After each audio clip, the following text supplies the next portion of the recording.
Mr. Bean is always the one who likes to stick pop rocks up his anal opening. He says, yeah, I have like a huge 12-inch micro penis. See, there you go. Another complete moron.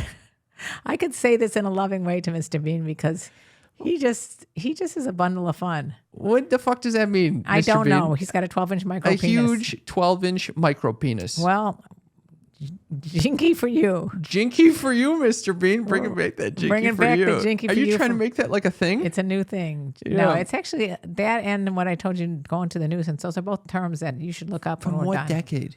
Oh, are you doing ageism on me right now? No, I'm just curious. I've never heard this. What decade I've been our alive da- since the 1980s. It's been around before that even.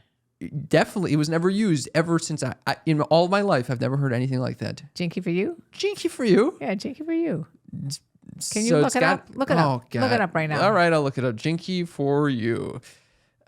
It was nope. No- Nothing. no None of, jinky. It's not coming up here a lot. Nothing. Nope. Nothing in there. Literally nothing. Nothing. Jinky for you. What about moving to the nuisance? We're just moving past. Moving to the nuisance. Jinky for you is a KLP term, apparently. Moving to the nuisance is. I'm seeing some search results for this. Some. Yeah. Exactly how many? Millions. 41 million. Thank you. Yeah. What is coming to the wait?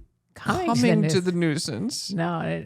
One important defense is called coming to the nuisance. It applies when the harmful activity was operating before the plaintiffs acquired the property impacted by the nuisance. See? You're using a legal term I'm teaching improperly? you. I'm improperly teaching you legal terms. Shall we move on to Khalil? Yeah. Okay. It's not. It's Kaylee. I can't see. Glasses don't help. You're not wearing glasses. I know, but if I put them on, they don't help. I almost called her Khalil as well. I was going to call her Khaleesi. Kaylee says, I dated a guy and the sex was horrible every time, but I was so charmed by his personality that I never told him. He went on to cheat on me. What a fuckhead. And he's probably giving bad juju vibes to whoever he's cheating with. Yeah, good. Gay gesund. Oh, a little Yiddish term. Gay Yeah, gesund. you don't need that guy. Go. Fuck that. But maybe it's interesting if you don't feel comfortable enough sharing Right. that. It It's a can little teach bit somebody of, to cheat. Because maybe it's an maybe indicator, like Yeah. there's some discomfort here in the relationship, and maybe that's the discomfort that led to this person cheating, right? or you could tell that this is the type of person cheating. I don't know. These are all conjectures. This is not what a therapist would do. I'm not a therapist. You just play one on TV. I'm just a fucking Sydney sex educator. Lisa says, not really. I have said it all when I was mad. She goes, not really. I have said it all when I was mad. And it went along the lines of, stop being a selfish, lazy lover. You're just worried about your nut. Someone finally spoke up. Thank you, Lisa. You always identify with Lisa.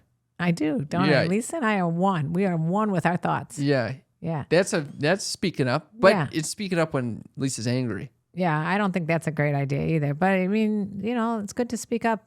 Otherwise, you're teaching bad behaviors. Final one. Maddie? Maddie says, the only thing I can think of is that I really wish he was a little more aggressive. Now, I've gotten this note before. They want you to be aggressive? One of my first lovers who told me she wanted me to be more aggressive. And I didn't know what the fuck that meant. Oh, I remember you did a whole podcast with her. I was trying. No, I didn't. Someone wanted you to be more There aggressive. was another person. That was a different one. Yeah. They just shoved you up against the wall and molested you. No, that was another one. Oh my God. Yeah, actually. Basically, it's a trend.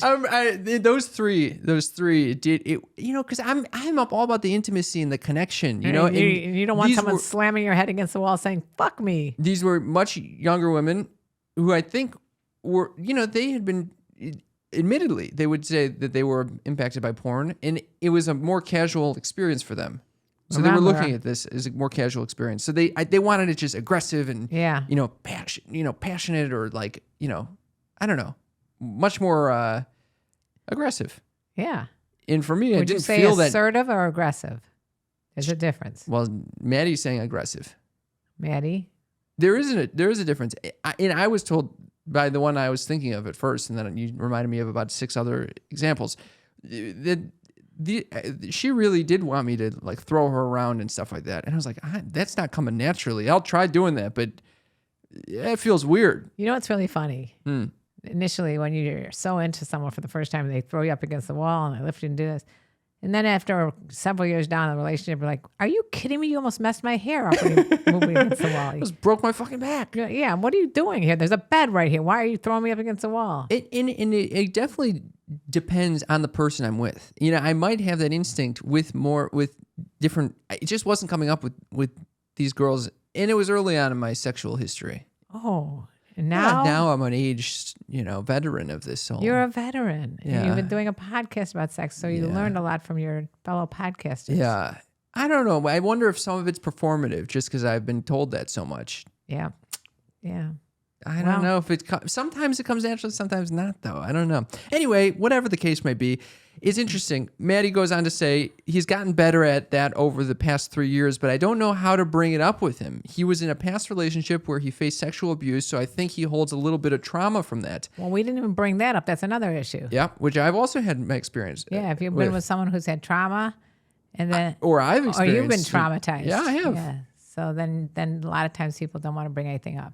In that situation, it was just like, not wanting it to happen, but getting pushed onto me. But it wasn't like aggressive. It was more assertive. It was more assertive. Yeah.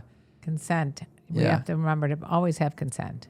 And Maddie goes on to say, and I don't want to make him uncomfortable by bringing it up. Sometimes the uncomfortable conversations have to happen. They got to do it. You're listening to this podcast, making the uncomfortable comfortable. But yeah, it is by Sydney, sexologist. Yeah, Sydney, sexologist. I think especially if this person has had, sexual abuse in their past. It's a whole nother. Consideration and compassion is extremely important here. And also seeing a good therapist for that too.